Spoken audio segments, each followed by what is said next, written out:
Welcome to the Prop Market. I'm your host, the Prop King, and today I have my 2025 College Football Week 8 player props and best bets.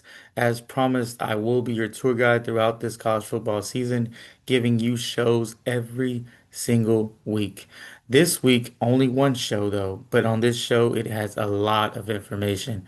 10 player props, two best bets, huge show. So I'm not going to spend too much time on the intro. I'm going to go ahead and get started rather quickly, but I want to give you insight. If you're new to the prop market, some of the things that you're going to get from me each and every week.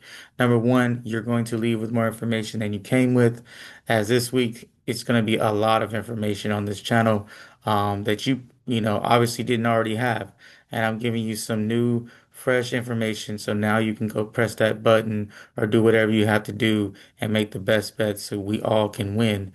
Number two, I'm going to always be transparent on how I'm doing. One of the few people that keep a season stats on for college football and NFL. And then, of course, you're always going to know that every pick that I make, I bet myself. So I'm just as invested as you are. With that being said, let's get to how we did. I'm gonna kind of go through this rather quickly, quicker than I usually did. 5 on 5, 5 to 5, 50%. So not great last week. Must do better. I will do better. Spread totals 33%.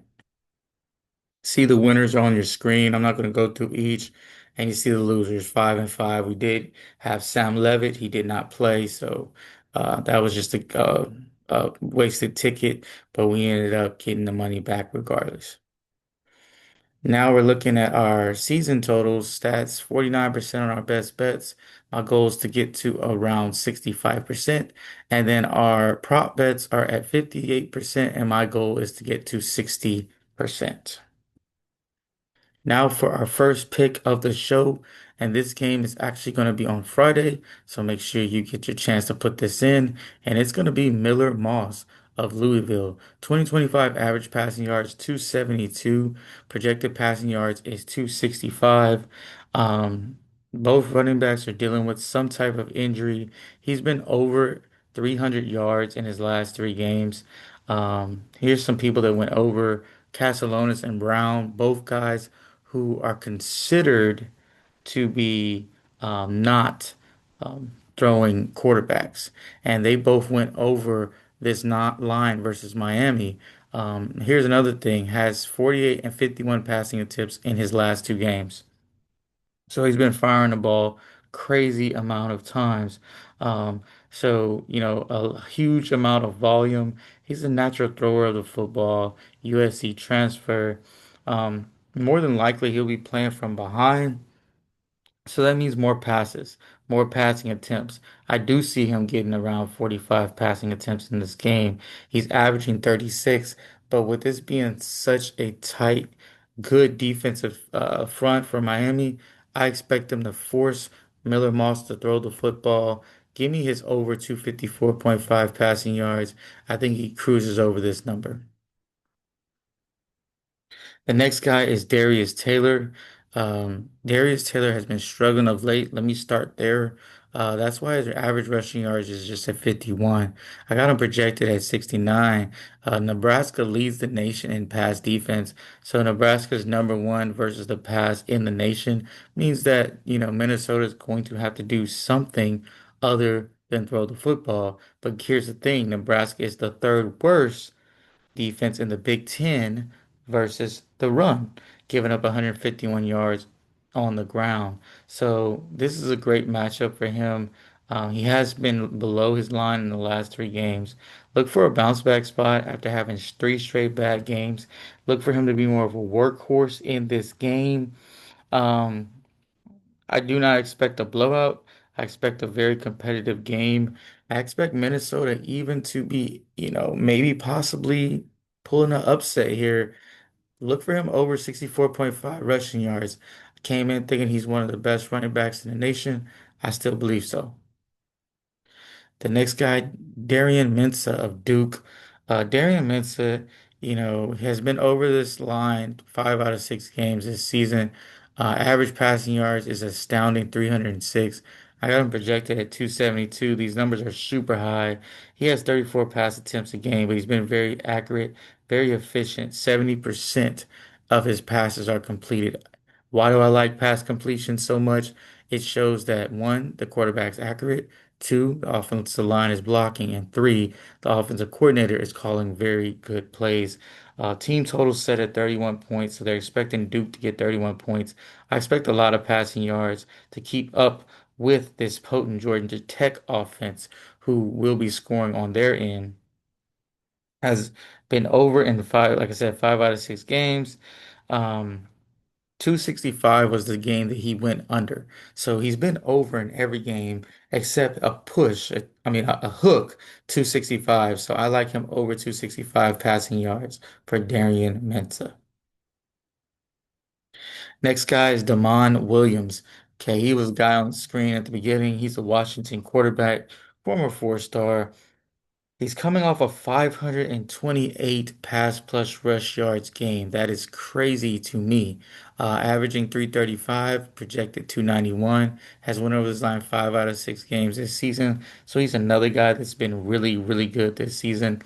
Here's one thing I like about him. He's a true dual threat. He can run, throw. He's a very accurate thrower on the run, so he puts a lot of stress on your defense. Michigan has struggled with some lesser quarterbacks in their previous games. I've seen guys kind of tear them apart in the past. I'm just scared it's going to happen again with Damon Williams. Michigan, they do have a good defense, but they struggle at times. They have busted coverages at times. So go ahead and give me this over 270 pass plus rush yards, getting a huge discount, and I absolutely love it. Marcel Reed here, Texas A&M, 248 passing yards average, project him at 241. Arkansas is ranked last in the SEC versus the pass. He's got a great matchup here. Team total set at 34, one of the highest of the weekend. Arkansas, like I said, ranked dead last in SEC in almost in rush and throwing yards. Um, Look for, and one of the reasons is Arkansas has trouble tackling. That's not going to work good with all the weapons that Marcel Reed has around him to his disposal. Um, I don't, with Le'Veon Moss being hurt, I see more opportunities in the passing game. Look for them to get Reuben Owens, who's the backup running back, who's more like a receiver type of running back. Screen passes, more little flares out to him. I absolutely love this over 234 passing yards. I think we're getting an absolute steal and a discount on this price. Now I'm going to the guy in the next game. I'm going back to back here with Taylor Green. Average passing yards 276, projected 261. Getting a 42-yard discount from his average has been a wagon for us this year. Over 4 out of 6 games this season. I expect a shootout with A&M. I do.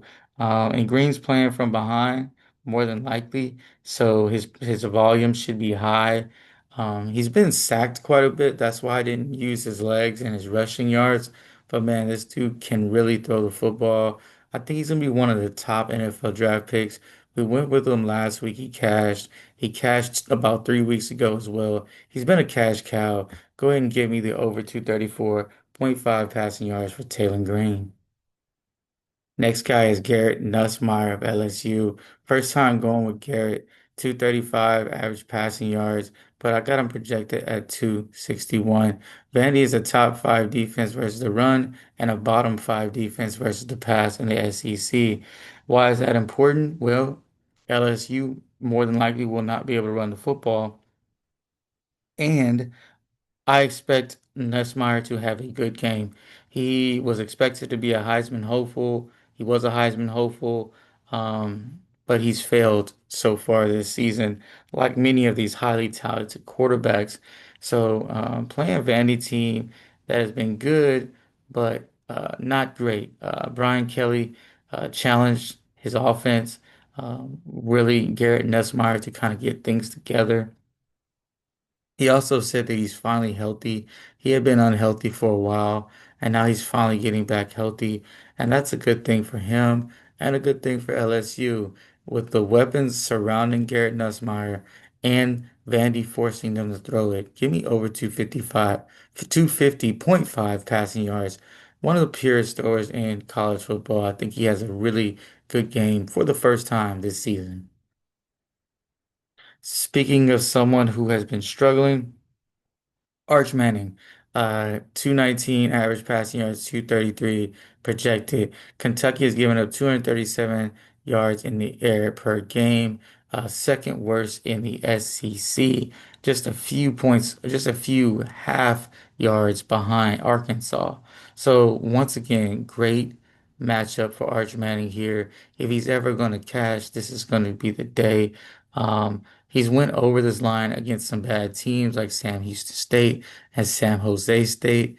Now he's getting a team that struggle on defense. So one thing about Arch Manning, I know he plays a lot better when he's not playing someone as good.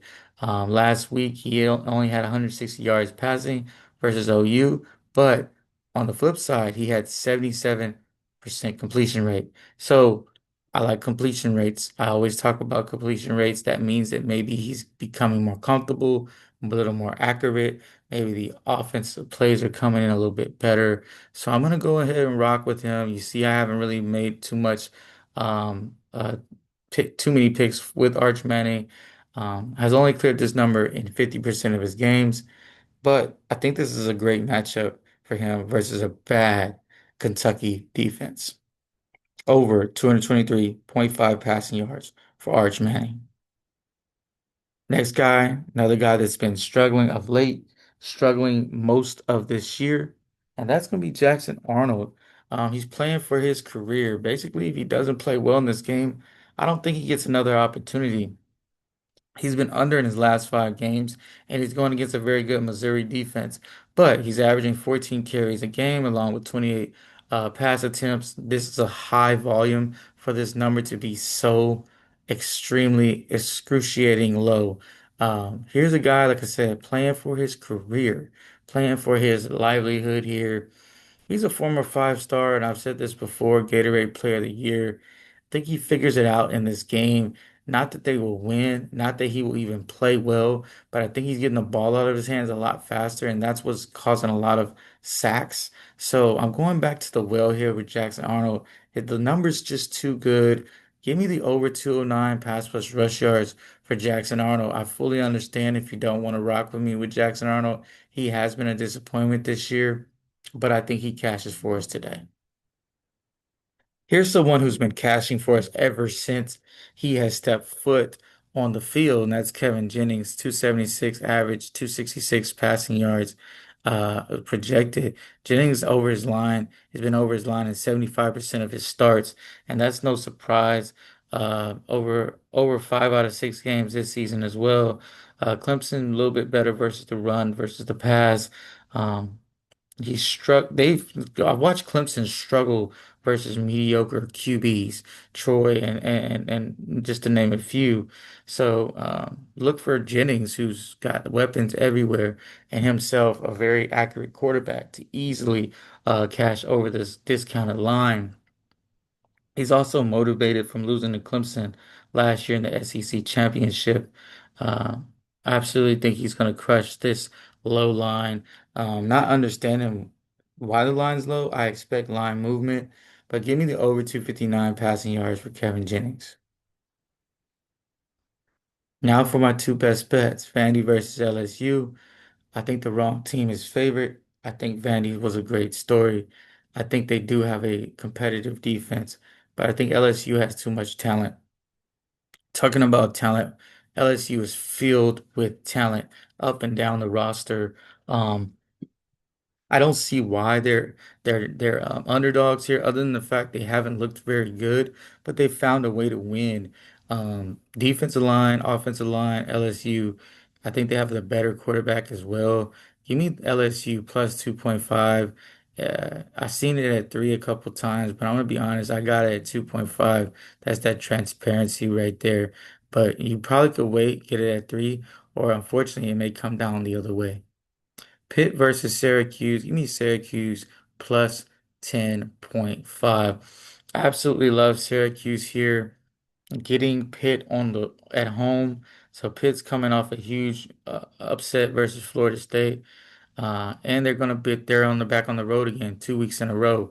Also, uh, Syracuse is coming off a bye, had some time to recoup, get back into doing what they do best. I don't think Pitt is should be favored by 10 points versus anybody. They don't have a great defense. Anytime you don't have a great defense, it's hard for me to believe that you're gonna blow somebody out based on your offense. Quarterback has looked good, but you still don't know for sure. Give me Pitt. Give me the Syracuse. Give me the Syracuse 10 plus 10.5 here. Not Pitt. Give me Syracuse plus 10.5. I got a 3 confidence level. Very confident in that pick. Now for the recaps, man. You see the confidence level 1 through 3. Pay attention to that as I'm going through. Miller Moss over 254.5. Darius Taylor over 64 rushing yards. Mensa over 265 passing yards. Damon Williams over 270 pass plus rush yards. Marcel Reed over 234 passing yards. Taylon Green over 234 passing yards. Give me Garrett Nussmeier over 250 passing yards. Arch Manning over 223 passing yards. Jackson Arnold over 209 pass plus rush yards. And Kevin Jennings over 259.5 passing yards. Hey, thank you guys for watching. Thank you for all the subscribers, all the comments. Continue to do that and helping me grow. And like I always say, keep what you like, leave what you don't, and let's cash.